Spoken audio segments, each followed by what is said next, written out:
Hello everyone and welcome to the ICE third quarter 2025 earnings conference call and webcast. My name's Lydia and I'll be your operator today.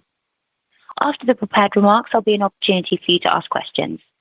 If you'd like to participate in the Q&A, you can do so by pressing star followed by 1 on your telephone keypad.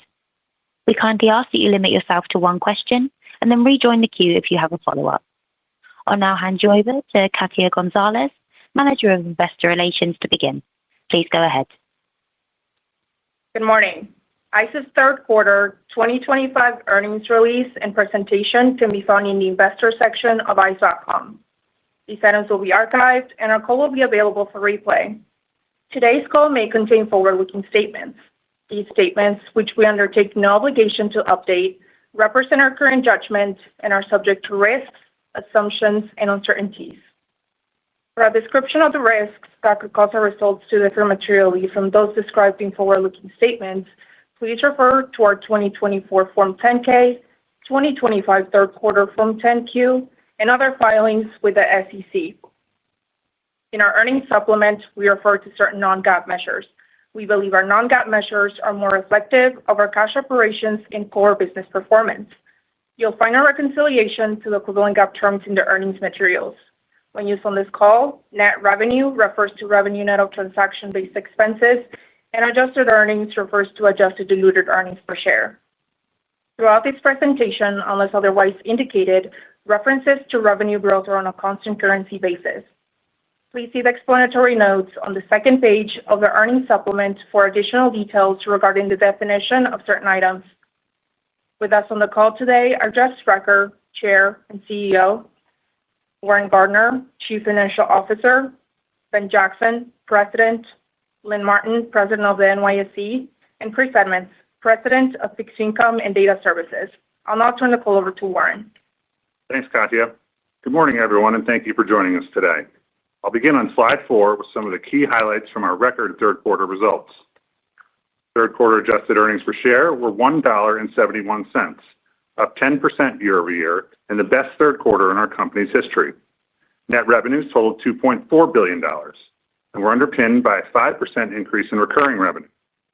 This recurring revenue growth was fueled by a 9% rise in exchange data and a 7% uplift in fixed income and data services, both reflecting sustained demand for our high-value proprietary data offerings. Third quarter adjusted operating expenses totaled $981 million.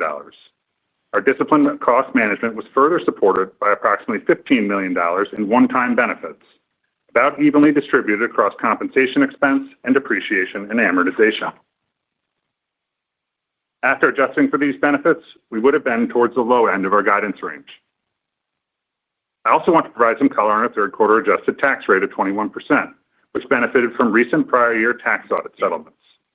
Excluding this benefit, the adjusted tax rate would have been within the prior 24% to 26% guidance range, and as a result, we expect the fourth quarter tax rate will normalize to between 24% and 26%. Moving to capital allocation, we returned $674 million to our shareholders during the quarter, including approximately $400 million of share repurchases. In addition, we reduced debt outstanding by roughly $175 million, reducing gross leverage to just over 2.9 times EBITDA. Next, I will touch on a few fourth quarter guidance items. We expect fourth quarter adjusted operating expenses to be in the range of $1,005 million to $1,015 million. The sequential increase is largely driven by the aforementioned one-time expenses items not repeating in the fourth quarter. Fourth quarter adjusted non-operating expense is expected to be between $180 million and $185 million, driven by a sequential uptick in interest expense related to our October investment in Polymarket. As a note, we funded $1 billion of that investment with CP issuance in early October and expect to fund up to an additional $1 billion in the future, also utilizing existing capacity on our commercial paper program. Now let's move to slide 5, where I'll provide an overview of the performance of our exchange segment.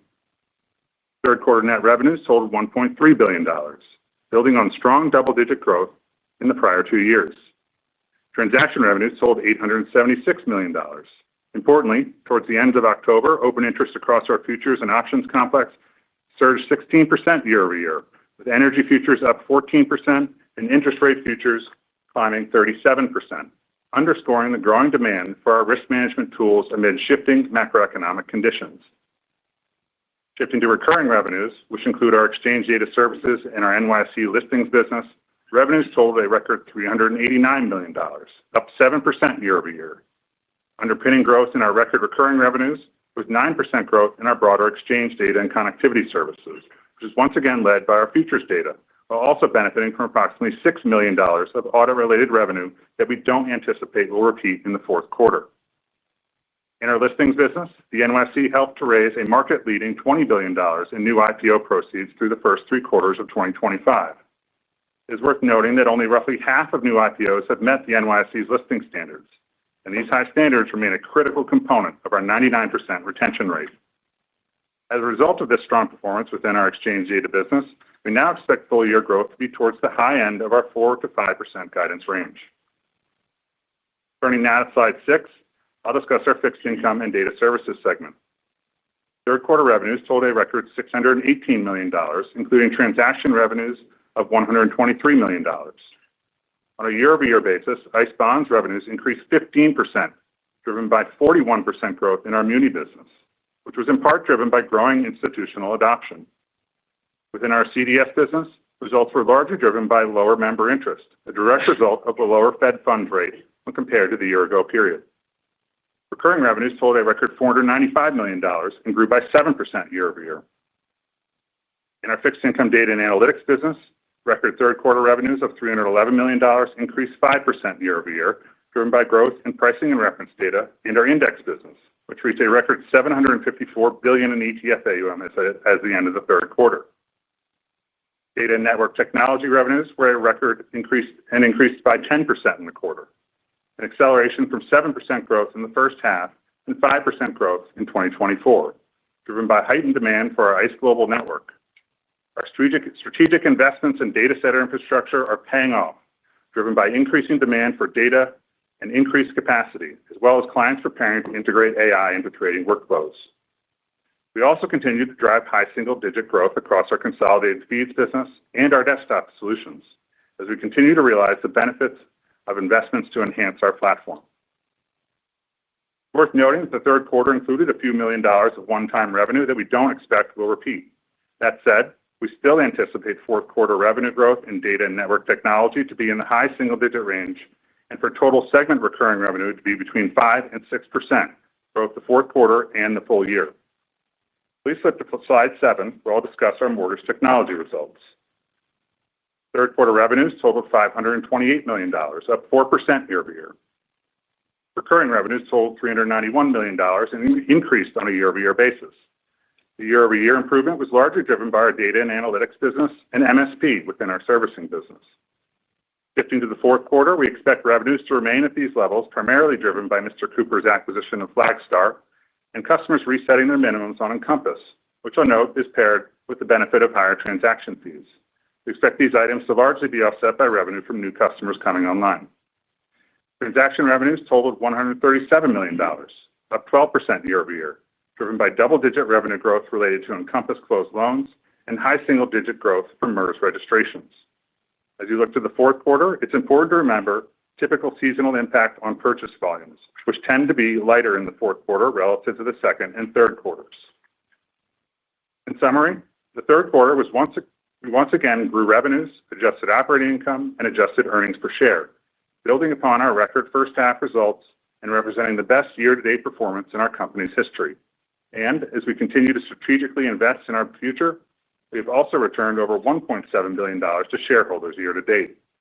As we look to the end of the year and into 2026, we remain focused on extending our track record of growth and on creating value for our shareholders. I'll be happy to take your questions during Q&A, but for now, I'll hand it over to Ben. Thank you, Warren, and thank you all for joining us this morning. Please turn to slide 8. Technology and innovation have been foundational to ICE since our inception. Our approach to AI is a natural extension of that legacy. We are using it to accelerate our existing 25-year automation journey by building and implementing tools to drive efficiency and deliver enhanced analytical insights for ICE and our customers. We are now taking the next step by combining our pursuit of workflow automation across our business processes with the solutions we provide to our clients through generative and agentic AI under the name of ICE Aurora. As we continue to expand our AI capabilities, we're leveraging three core strengths: deep operational and complex workflow expertise, highly differentiated proprietary data, which we believe will only grow in value, and the powerful network effects of our platform. We started with a deep understanding of our data, workflows, task and document management, as well as the rules and compliance frameworks of our businesses. We then conducted a risk assessment of how much automation can be applied to executing these workflows based on the impact, technical maturity, accuracy, and model explainability in the AI tools available, balanced against the risks of automation. Similar to benchmarks used across industries to measure the scale of automation, we rank our automation within processes on a scale of 0 to 5. At 0, the process is entirely manual. At 5, the process is fully automated, including exception handling, without requiring human input. We are applying this model to every workflow across ICE, bottom up, measuring exactly where we are today in terms of the maturity of AI models automating workflows with or without human intervention, and where we can get to based on the current state of the technology. Currently, most generative or agentic AI models, at their core, are best at pattern recognition, and this recognition continues to evolve. This means there is a stochastic and probabilistic accuracy to them, measuring the reliability and predictability of the outcomes AI models produce. For the highly regulated businesses that we and our customers operate, there has to be an acknowledgement of how much accuracy a probabilistic outcome must have in order to be considered acceptable for full automation, versus when some level of human interaction remains necessary, especially in exception handling. Today, we have clear visibility of where we can go and are executing on this in many areas, balanced by the risk I just outlined. That is our strategy and what our ICE Aurora platform is all about, and we're already seeing results across ICE. AI is streamlining and automating workflows across systems, accelerating product development, and dramatically accelerating the speed with which we can deliver the modernization of multiple tech stacks within ICE. Importantly, we aim to do this without compromising our adherence to information security, data management, and privacy. In our energy markets, the macro AI and data center expansion trend is expected to drive significant energy demand over the next decade. We believe our trading and clearing platform, which offers deep liquidity and price transparency across the full energy spectrum, is uniquely positioned to support customers. Despite lower overall market volatility, the third quarter of this year was the second strongest third quarter in our history, following the record quarter of a year ago, led by continued strength in our global gas and power markets, with third quarter volumes up 8% and 18% year over year, respectively. As we've consistently said, open interest is a leading indicator of future growth, and we're pleased to see it continue trending higher, with record futures energy OI in October up 14% year over year, including 25% and 30% growth in our Brent and TTF benchmarks, respectively.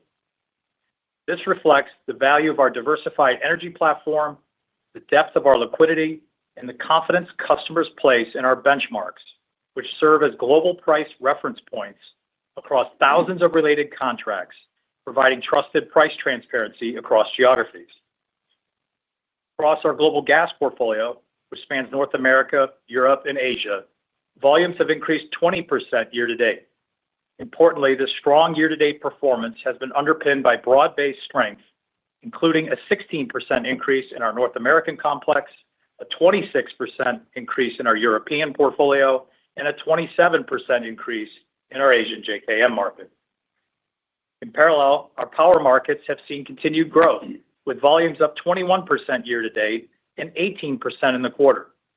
This reinforces the synergy between our gas and power markets and the need for comprehensive risk management tools that offer transparency, flexibility, and choice. In fixed income and data services, driven by multi-year investments, our comprehensive platform delivered another quarter of record revenues, which grew 5% year-over-year, including 7% growth in recurring revenue and 10% growth in our data and network technology business. Our proprietary data is the cornerstone of our business and a key differentiator in the evolving AI landscape. With over 50 years of experience, our high-quality pricing and reference data serves as the foundation for what is today one of the largest providers of fixed income indices globally. From benchmark indices and analytics to custom solutions, we support the full ETF ecosystem. As AI becomes embedded in trading strategies across all areas of investing, we expect our proprietary data to grow in strategic importance, with our data sets providing a competitive edge to users of AI models that depend on precision, depth, and large quantities of historical data. Our data is securely managed within ICE's infrastructure, protected by firewalls and entitlements. Our commercial agreements tightly control access and only permit specific use cases through authorized delivery channels. This approach helps ensure our data remains exclusive and strategically deployed, especially as models increasingly rely on high-quality inputs to drive performance. In our reference data business, we're leveraging AI to process and validate documents from hundreds of sources using AI models that we thoroughly test for fit for purpose and high probabilistic outcomes from Google, Meta, Amazon, and several other AI models, achieving over 95% accuracy in extracting reference data from fixed income prospectus. This capability is a critical part of the collection process, improving both efficiency and speed of delivery, enabling us to do more with the same resources. Today, within our reference data business alone, we are processing roughly 40,000 documents on average per month using AI. Documents assessed by AI that meet predefined confidence thresholds go straight into our database for clients to consume, while those falling below the threshold are flagged for manual review and intervention. This capability is a critical part of the collection process, improving both efficiency and speed of delivery, enabling us to do more with the same resources. We're also leveraging machine learning to power key components of our evaluated pricing. Our continuous evaluated pricing blends trade and quote data to predict bond pricing, complementing our deep market expertise and data quality workflows. Additional models use historical data to determine bid-ask spreads across the bond universe, with machine learning capabilities significantly improving evaluation quality when measured against actual trades in the market. Meanwhile, our ICE Global Network continues to set the standard for resiliency, latency, and security, connecting participants to over 750 data sources and more than 150 trading venues, including ICE and the NYSE. The ICE Cloud comprises state-of-the-art data centers owned and operated by ICE and facilitates seamless integration with key third-party cloud providers, all under ICE's cybersecurity and operational resilience framework. This provides our clients flexibility to access AI workloads where it makes the most sense, without compromising cyber and operational controls. We continue to invest in our data centers to support business growth needs and to meet growing customer demand, including to support increased adoption of AI strategies. This is to ensure we are accessing the most cost-effective, secure, and reliable infrastructure for ICE's needs and our customers' needs, both now and in the future. Across product development, AI is automating data analysis, pattern recognition, and repetitive processes using tools such as GitHub Copilot, freeing product managers to focus on validation and enhancement. This has already accelerated speed to market for certain products. For example, we've reduced the time to convert code for index qualification, calculation, and reporting by roughly 60%. Demonstrating the new innovation underway across ICE, we're utilizing AI with our new sentiment indicator datasets, including Reddit, Dow Jones, and soon Polymarket, with Google and Meta AI models helping to process these datasets and identify patterns. While still in the development phase, these datasets are particularly attractive to market participants seeking an edge through differentiated data inputs. This illustrates how our proprietary data set is set to become increasingly vital to a trading community reliant on models to support trading decisions. In our mortgage business, the use of AI is helping our efforts to streamline the homeownership experience, enhancing productivity of lending and servicing operations, improving the borrower experience with self-service workflows, reducing risk via automated compliance and quality checks across the mortgage lifecycle, all while improving recapture rates for our customers. All of this contributes to lowering the cost to originate and service a loan for our customers, a foundational part of our mortgage strategy. For example, customers using our industry-standard loan servicing system, MSP, save roughly 20 to 30% on the cost to service a loan based on a recently conducted customer study, and we expect this number will increase with new innovations that we have come to market or are coming to market, such as our enhanced customer service, loan boarding, ICE Business Intelligence for servicing, and our loss mitigation suite. This execution reinforces our clients' trust in us to enhance and streamline their business workflows through our workflow automation capabilities. In the third quarter, despite a tough macro backdrop, revenues increased 4% year-over-year, while transaction revenue grew 12%. We also continued to win new clients, signing on 2 new clients to MSP, both already on Encompass, and building on the 2 we signed in the second quarter, including UWM. We also signed 16 new Encompass clients, 5 of them already on MSP or an MSP subservicer. We've also made significant progress in replatforming MSP from the mainframe to ICE's modern tech stack to give us increased agility, cost efficiency, and scale. Here, tools such as GitHub Copilot have helped us achieve a significant improvement in productivity, helping us rewrite the entire user interface by the end of this year and migrate 30 million lines of code, with roughly 1/3 complete and the remaining targeted to complete within 2 years. The original estimate to complete this project was baselined to take up to 7 years, similar to the move off the mainframe following our acquisition of Interactive Data Corporation. With the assistance of GitHub Copilot and other AI-based code conversion tools, we have reduced the projected window to around half the time originally anticipated, a significant improvement to the speed with which we can now convert old technology processes to ICE's modern tech stack. Another interesting area where we're applying our AI adoption model is in customer service. Here, we have evolved our capabilities to a level of conditional automation, one where there is significant automation but still requires human intervention for exception handling. We are using generative AI to provide predictions for a customer service representative on call intent and then call summarization. We are next applying agentic AI to automate department handoff for issue handling. Then we plan to take this to the next level by adding a chatbot designed to go beyond search capabilities, one that also executes real action, such as payment scheduling for borrower self-service within our ICE Mortgage Technology Servicing Digital application. And we will work to expand even further with an intelligent virtual agent for certain issue resolution where the maturity of the solutions and the quality of the probabilistic outcome is balanced against risk. In summary, as ICE continues to enhance our leading technology, we do so with both the client and end consumer in mind, as well as always considering what will make us more operationally efficient and deliver solutions that help automate workflows.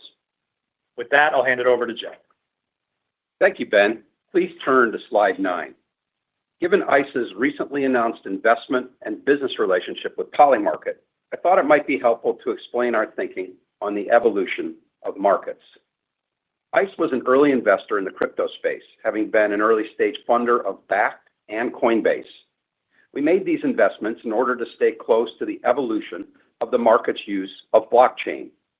In the case of Bakkt, we thought that there could be an acceptance of a system of tokens that adhered to a high level of then-existing securities and commodities regulation. We found, however, that traditional regulated financial firms were slow or unwilling to adopt tokens during a period of regulatory uncertainty, particularly where events of default would move unwanted tokens onto a financial guarantor's balance sheet. Current U.S. administration and Congress have been attempting to address these uncertainties, which has caused ICE to more actively lean into the knowledge that we've accumulated over the past decade. One of the significant macro trends of the past decade of blockchain investment is a rewiring of the rails of the banking system. ICE, for example, operates 6 clearinghouses around the world, all of which are highly regulated and which are required to operate within the limitations of local banking hours, customs, and preferences.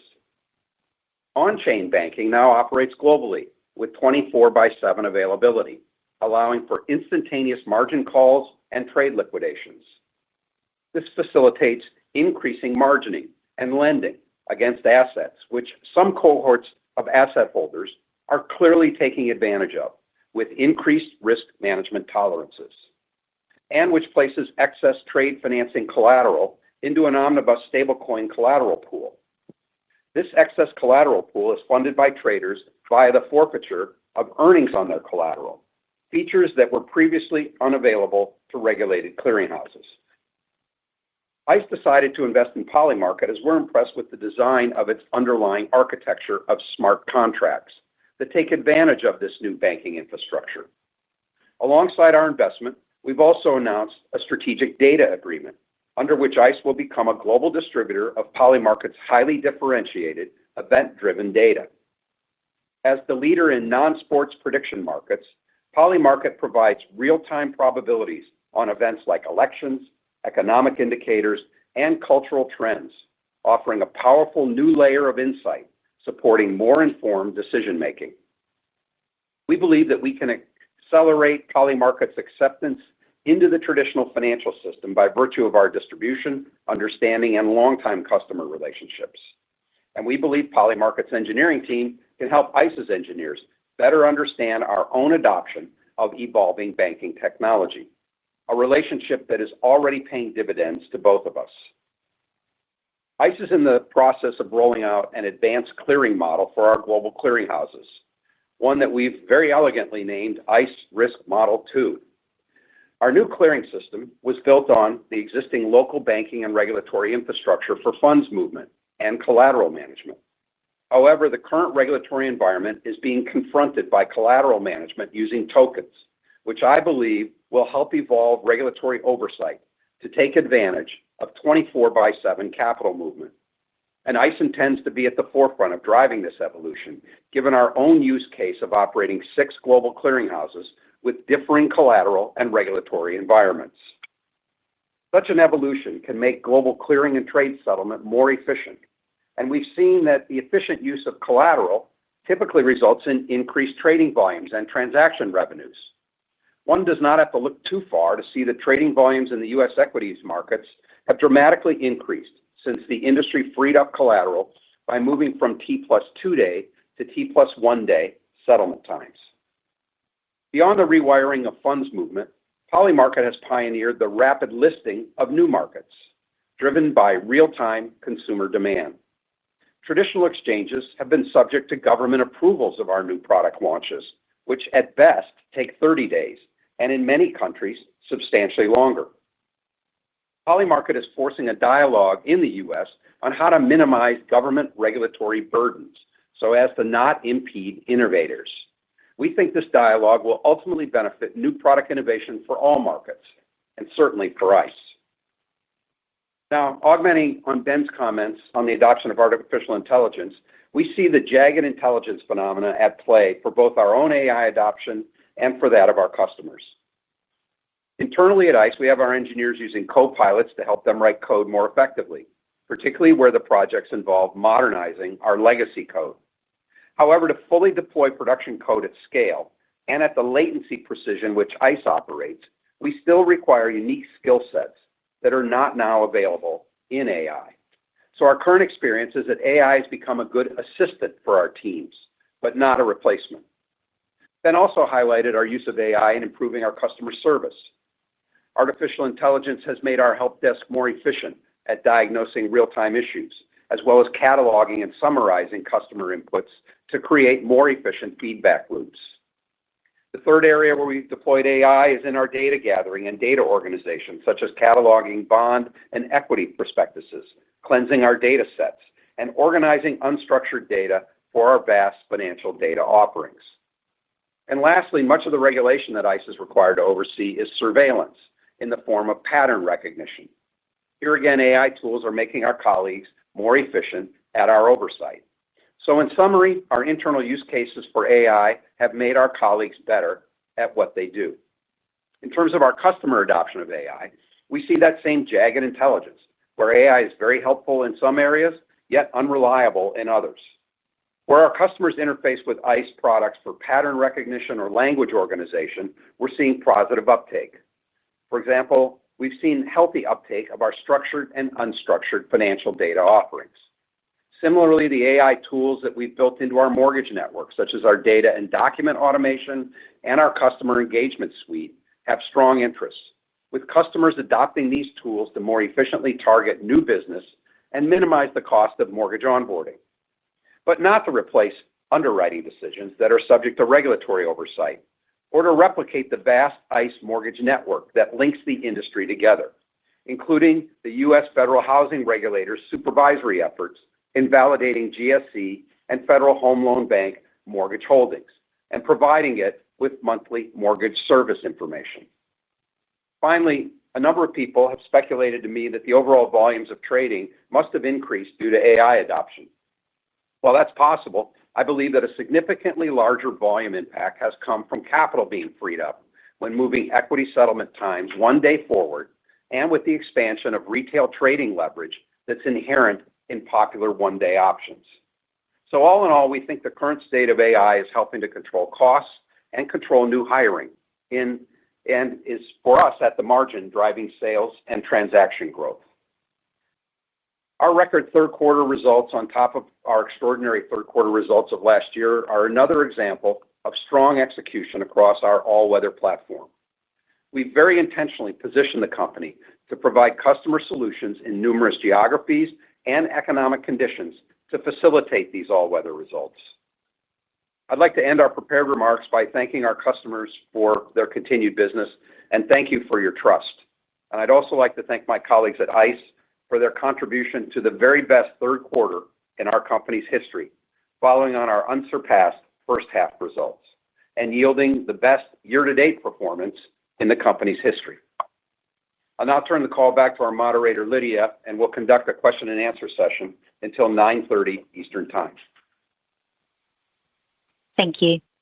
Please press star followed by the number one if you'd like to ask a question, and ensure your device is unmuted locally when it's your turn to speak.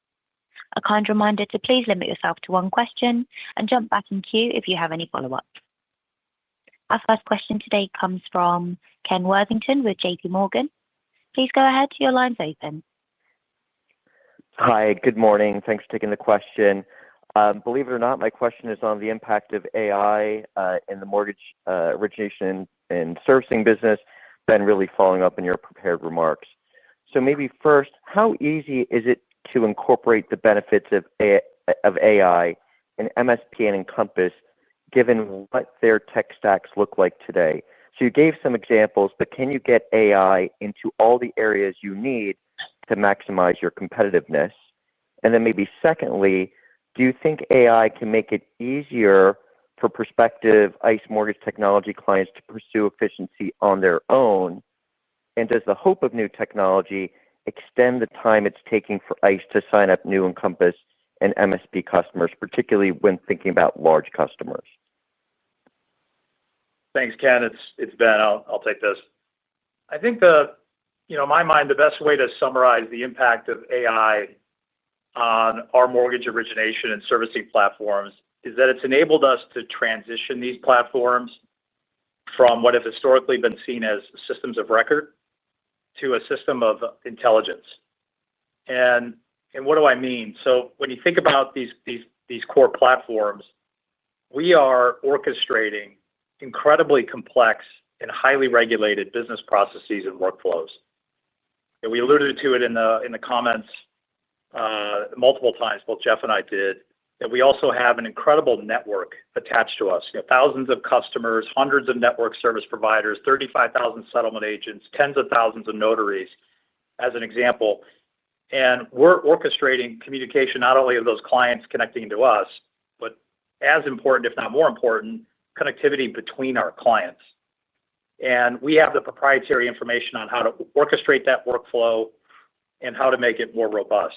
We also own and maintain the most robust compliance and underwriting guideline databases in the industry. And that's the reference data that's required to really automate underwriting workflows, which we're doing through our DDA platform. We also own and maintain the most comprehensive set of closing guidelines and rules for every county in the country, which enables our electronic closing and the e-reporting of loan transactions in the business that we acquired with Simplifile. We've also have significant proprietary data, derived data off our platforms that help to inform our business intelligence models and enable our clients to find more operational efficiencies and business efficiencies that our clients can benefit from. So you take all of this together and how we're applying AI throughout each business process from a bottom-up perspective, using that Aurora process that I had mentioned. Going through business process by business process, understanding what the probabilistic accuracy of a pattern recognition model that AI is providing, and what's the business tolerance around the regulatory rules, the compliance associated to how much automation can be applied versus when human intervention needs to take place. So we're extraordinarily well positioned to take advantage of this, and it shows up in our results. We had our highest quarter of the year in terms of sales in the third quarter across our ICE Mortgage Technology segment. We had two MSP clients, both of which are already on Encompass signed in the last quarter, and that's on top of the two that we had last quarter, including one of the largest lenders in the U.S. with United Wholesale Mortgage. And then we had 16 Encompass wins, 5 of which are on MSP or MSP subservicers that are really buying into our vision of the benefits of a front-to-back workflow. So we feel very well positioned, and looking at the funnel behind that, we feel like we're in a very strong position. Thanks. Thank you. Our next question comes from Dan Fannon with Jefferies. Please go ahead. Thanks. Another question here on mortgage. Warren, you gave some near-term comments around the fourth quarter given Flagstar, but could you elaborate a bit more on the shorter-term dynamics and also PennyMac, which announced in the quarter that they would also be leaving your platform over time, what that contribution is today? Sure. Thanks for the question, Dan. So in terms of the third quarter, which I think is what you're referring to, we were a little bit lower by a few $1 million. There were 3 real reasons for that. So first, and we mentioned this a little bit last quarter, there was the typical roll-off of inactive loans on MSP. That came in a little bit higher than we anticipated. But that said, active loans on MSP ticked higher for the first time in a few quarters too. So there was a positive there, on that front. In the second component of that too, and you heard us talk a little bit this last couple of quarters, we did have some customers renew at slightly lower minimums than we had expected. But overall, we do continue to see the discount to prior minimums narrowing versus last year, and the percent of loans above the minimums are improving, which is helping our transaction fees. And then third, we did have some implementations the fourth and the first quarter of next year, just really all based on customer needs. But as Ben noted, we had the best quarter of the year for sales across the platform. Not all of those, of course, hit in the current quarter in the fourth quarter, but certainly a good forward-looking indicator for the business as you think about next year. So all that together is nothing terribly significant on a standalone basis, but did out to a couple of revenues coming a bit lighter, and that sort of impacts the fourth quarter from a run rate standpoint, and also some of the implementations too that I noted have an impact on the fourth quarter as well. And then, of course, as you mentioned, Flagstar, that will roll off in the fourth quarter, which has an impact, but we had mentioned that before. In terms of PennyMac, I think the way to think about that is it's probably about a 0.5 point of growth, but that won't be an impact for us until 2028. And to be clear, it's a 0.5 point on recurring revenue that would have an impact on. But again, not till 2028 would we expect to see that. Our next question comes from Ben Budish with Barclays. Please go ahead. Hi, good morning, and thanks for taking the question. Maybe following up on Jeff's commentary on Polymarket, I was wondering maybe first if you could give us any more details about the data licensing or redistribution arrangement. What sort of P&L impact might that look like? And then maybe you took a big stake in the company. Can you talk a bit about your longer term plans? Do you have any plans to list event contracts? We've heard your competitor talking about that quite a bit. Or is this more about the partnership? And maybe, sorry to squeeze another one in there, but to what degree is the blockchain technology itself part of the appeal rather than sort of a means to an end to access this type of trading, type of new market data points? Thank you. Hi, this is Chris Edmonds. I'll take the first part of that and let Jeff pick up on some of the other parts of your questions. But on the sentiment analysis itself of the data, it's becoming an interesting feedback loop for our clients. We've seen a tremendous demand from our clients based on our experience with the Reddit data, the Dow Jones data that Ben referenced in his prepared comments. So now the ability to take those signals and actually create a market around that and then get the feedback loop from that activity that's happening on Polymarket really gives us an opportunity for a complete ecosystem around that, and that's driving the customer interest in that, and really what led us to the idea that we wanted to be a distributor of that data to make sure we had it in our ecosystems for our clients to use. Yeah, and I think as I tried to, this is Jeff. I think that what I tried to convey in my prepared remarks was that we really believe Polymarket has done something particularly innovative and special in the way they have historically settled their contracts, and it's true blockchain, non-intermediated settlement between two parties sending tokens on a second layer that they've been adopting that gives them some performance capabilities. And we wanted to learn more about that, get our engineers more involved in it, because you can see the trends in traditional finance are that there are going to be more assets that are tokenized, potentially bank deposits, and we won't think that will ultimately make its way into the clearing infrastructure and allow us to better run 24/7. The thing for us is, as I mentioned a couple times in my prepared remarks, the fact that we have 6 clearinghouses means that clients tend to keep excess collateral at all 6 because of the banking hours that are required to move capital around when those particular clearinghouses are open. And we think by having 24/7 collateral management, we'll be able to minimize overall collateral requirements for our customers, and that will feed its way into higher trading volumes, which is we have seen that correlation, and so it's in our interest to help make our customers trading more efficient. I would just say separately, we built ICE, over 20 years by really leaning into commercial users and the workflows that they have and the supply chains that exist around the globe, and helping to manage risk of commercials. We've never been particularly potent in the retail space or even the high frequency space. Others have focused on that, and we've been very, very commercial.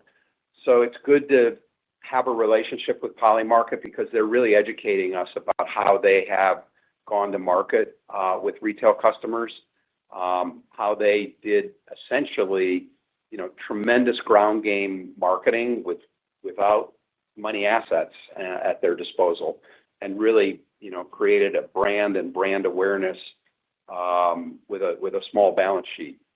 And so again, we admire what they've done. We're trying to educate them on traditional finance while they educate us on consumer finance, and hopefully that'll pay dividends for both of us down the road. But it just made sense that the teams work together to really educate one another in the hope that 1 and 1 makes 3. Our next question comes from Patrick Moley with Piper Sandler. Your line's open. Yes, good morning, and thanks for taking the question. Maybe just double-clicking on Ben's question on Polymarket and just at kind of the contract level in prediction markets. A lot of the volume we've seen so far has been in sports contracts. There's been a lot of lawsuits and questions about whether regulators are going to allow that to proliferate. But it seems like, in the next few years, if they do allow it to continue, you could see a lot of sports book volumes move on exchange.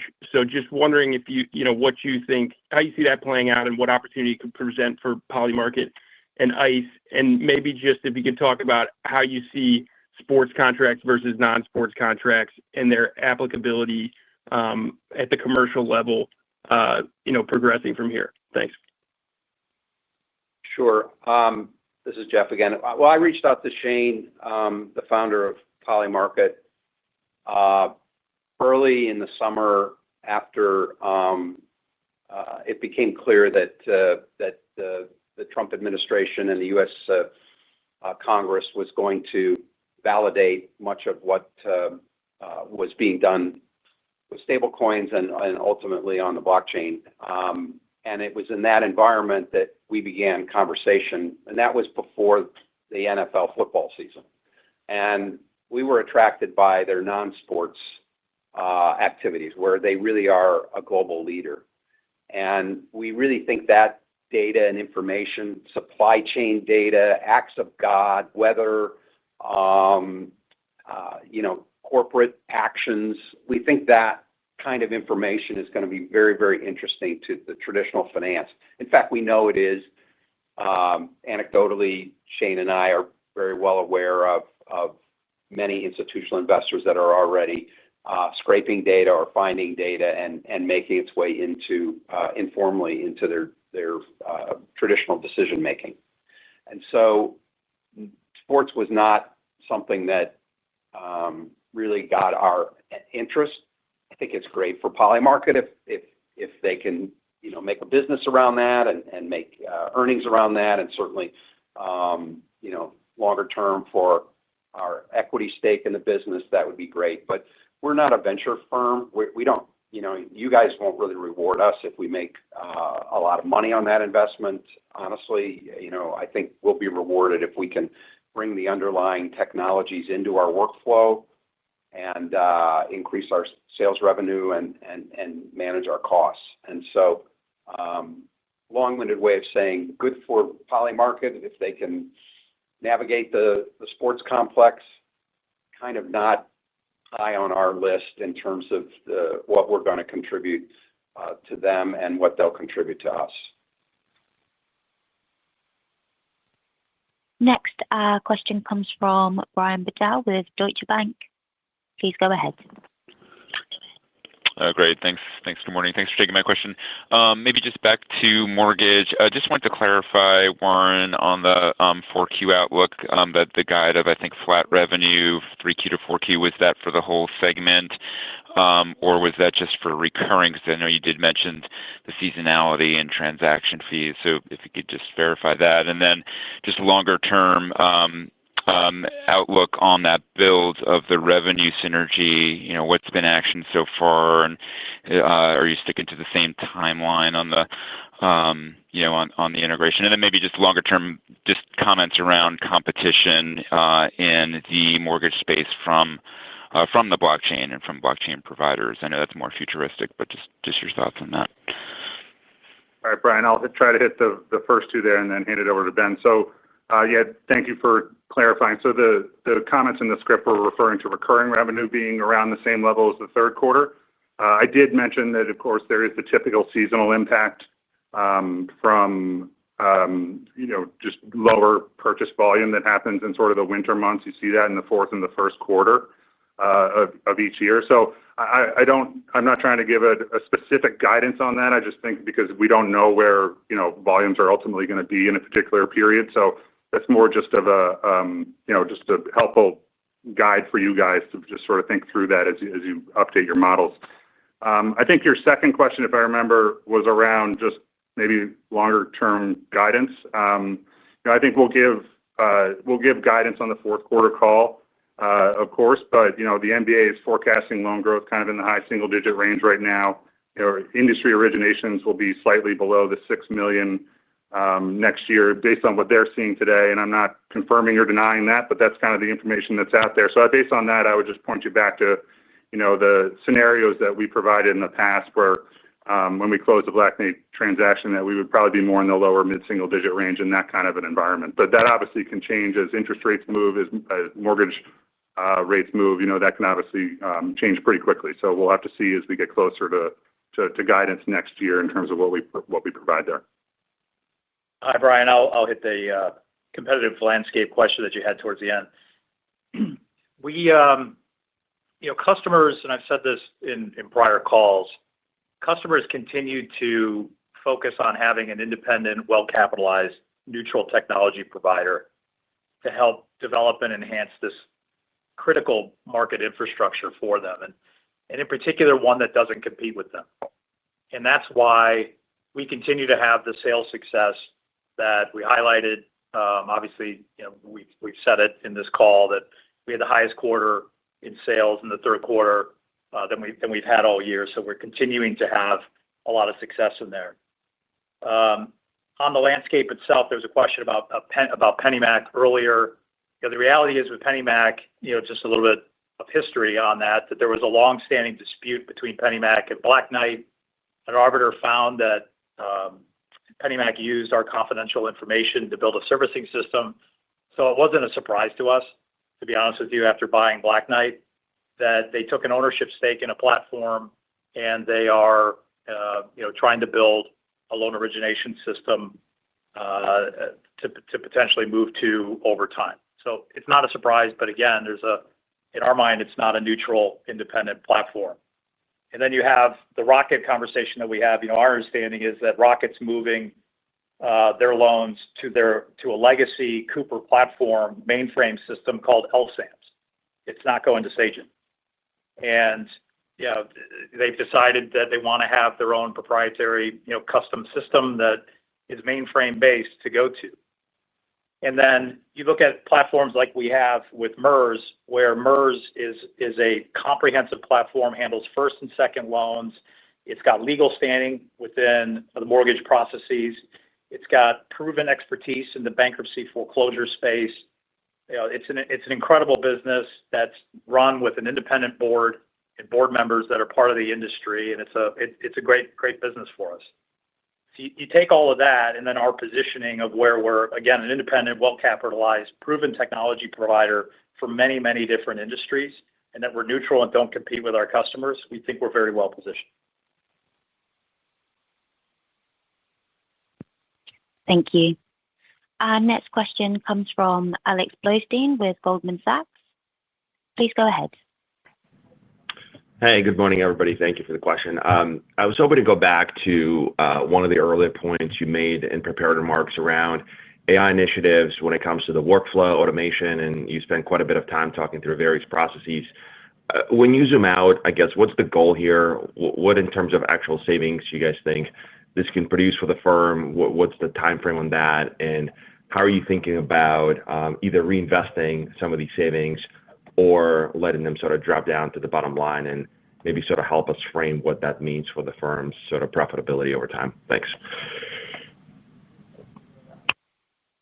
Hi, Alex. It's Ben. So we went through, and I alluded to in my prepared remarks, that we have a strategy and a process that we're applying across ICE, that ICE Aurora platform. And for us, it's really about literally breaking down business process by business process internally that we have within ICE, as well as the solutions that we're providing to customers, and figuring out on our automation scale how much automation can be applied, where and when human intervention should be applied along that. Because we and our customers operate extraordinarily highly compliant, regulated businesses in all of the areas where we operate. And at the end of the day, these AI models, they're pattern recognition software that have various levels of probabilistic outcomes, and some processes are really good and apt to move towards almost full automation, and there's others where you've got to have human intervention, especially in the exception handling process, because in some areas like compliance checks, for example, in mortgage, there's going to be a very low level of tolerance accepted. So what we're seeing through this is, are we seeing efficiency gains? Absolutely, we're seeing efficiency gains. Where right now, our best guess from the way we've been applying this is that we're going to be able to do more with the same number of people. We're going to be able to speed to market as the types of offerings that we want to provide, the type of solutions that we want to provide to our customers. There's more and more demands for us to do more, and we think we'll be able to do that with the same headcount that we've had historically. Our next question comes from Ashish Sabadra with RBC Capital Markets. Please go ahead. Hey, good morning, guys. This is Will Chi on for Ashish Sabadra. I appreciate you guys taking our question.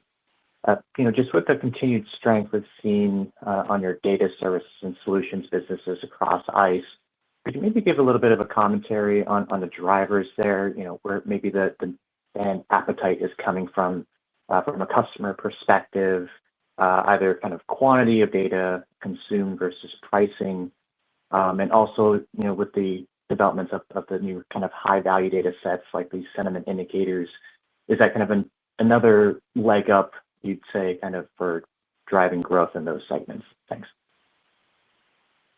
Hi, it's Chris. I appreciate the question. I would suggest to you that it's more comprehensive than that. It's a complete playbook that you're getting to take advantage of on the client side, and that is what is resonating. That certainly the high-value assets that you made reference to are one, but if you look at the mission-critical data that we have across all of our exchange space going there, that's a foundation that people come to know and trust. Our ability to deliver that into their systems, given the delivery channel that they deem most appropriate at a given time, and the ability to add additional content, whether it's the new pieces we talked about or where they can get additional pieces of data from other sources. As we said in the prepared remarks, we have 750 different data sources that can come across those different delivery mechanisms. We made investments, as Warren and Ben both said in the prepared remarks, in these capabilities. Those investments are paying off, and you're seeing the client's ability to make those changes and incorporate these opportunities